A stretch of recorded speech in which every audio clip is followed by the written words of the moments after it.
جس چیز کا نام ہے نماز کو مکمل طریقے سے سیکھے۔ اب انشاءاللہ اللہ تعالیٰ نے مجھے جتنی توفیق دی، میں آپ کے سامنے نماز کی تمام ایک ایک چیز آپ کے سامنے رکھنی ہے۔ مقصد یہ ہے کہ اگر آپ اس پر عمل کریں گے، اس کو سنیں گے، تو انشاءاللہ آپ کی نمازیں بالکل درست ہو جائیں گی۔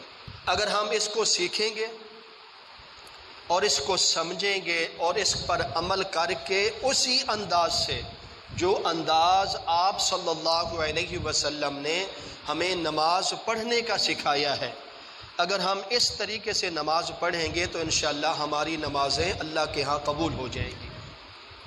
آج معاشرے میں نمازی تو آپ کو ملیں گے، لیکن خشوع اور خضوع والے نمازی نہیں ملیں گے۔ نمازی آپ کو بہت سارے ملیں گے، لیکن ان کا نماز میں دھیان نہیں ہوگا، ان کی نماز میں لگن نہیں ہوگی، ان کی نماز میں توجہ نہیں ہوگی۔ اللہ اکبر۔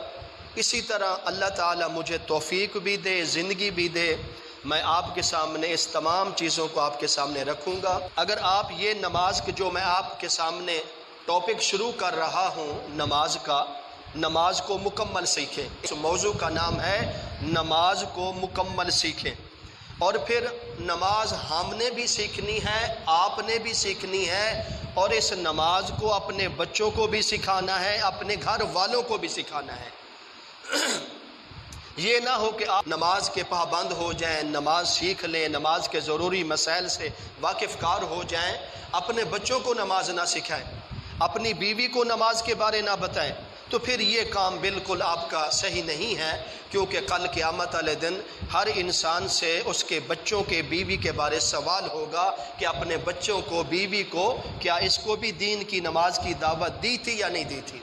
اس لیے سب سے پہلے ہم نے نماز کو سیکھنا ہے، پھر ہم نے اپنے بچوں کو، بیوی کو سکھانا ہے، تاکہ ہماری بھی نماز سنت کے مطابق ہو اور ہماری بیوی بچوں کی بھی نماز سنت کے مطابق ہو۔ مقصد یہ ہے کہ یہ آپ کو سبق پڑھانا ہے۔ میں نے ان جمعوں میں اللہ تعالیٰ نے جتنے مجھے توفیق دی، انشاءاللہ کوشش ہے کہ 10-12 جمعے لگاتار میں انشاءاللہ اس موضوع پر بات کروں گا، تاکہ نماز کو جو ہم پڑھتے ہیں اس نماز کو مکمل ہم سیکھ سکیں۔ نماز میں نماز کی اہمیت کیا ہے، ہم نے اس کو سیکھنا ہے۔ نماز میں خشوع خضوع کیا ہے، ہم نے اس کو سیکھنا ہے۔ نماز پڑھنے کا طریقہ کیا ہے، ہم نے اس کو سیکھنا ہے۔ نماز میں ہم نیت کرتے ہیں، اس نیت کا مطلب کیا ہے۔ نماز میں ہم اللہ اکبر کہتے ہیں، اس تکبیر کا مطلب کیا ہے۔ نماز میں ہم ثنا پڑھتے ہیں، ثنا کا مطلب کیا ہے۔ فاتحہ پڑھتے ہیں، سورۃ فاتحہ کا مطلب کیا ہے۔ رکوع، سجود، جتنی تسبیح، تشہد، درود شریف، رب جعلنی، جو ہم ذکر اذکار، جتنی دعائیں تلاوت کرتے ہیں، اس نماز میں ان چیزوں کا مقصد کیا ہے؟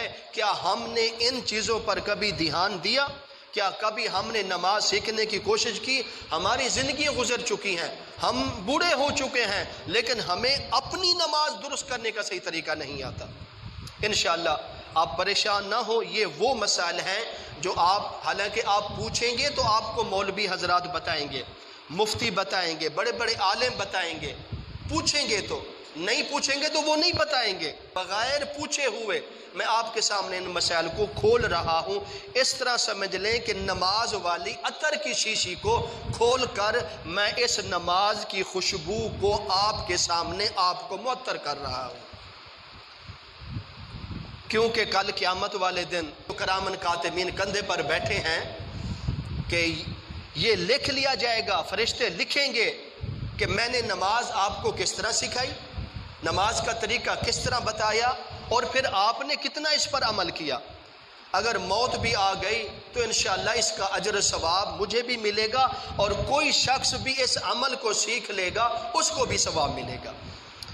اگر آپ سوچ رہے ہوں گے ابھی قاری صاحب تو ہمیں جو مسئلے سمجھائیں گے، تھوڑی دیر کے بعد ہم مسجد سے باہر نکلیں گے، ہمیں پھر بھول جائیں گے۔ اس کی بھی آپ کی ایک سہولت ہے، وہ ہے میرا چینل یوٹیوب قاری محمد اقبال مدنی سے۔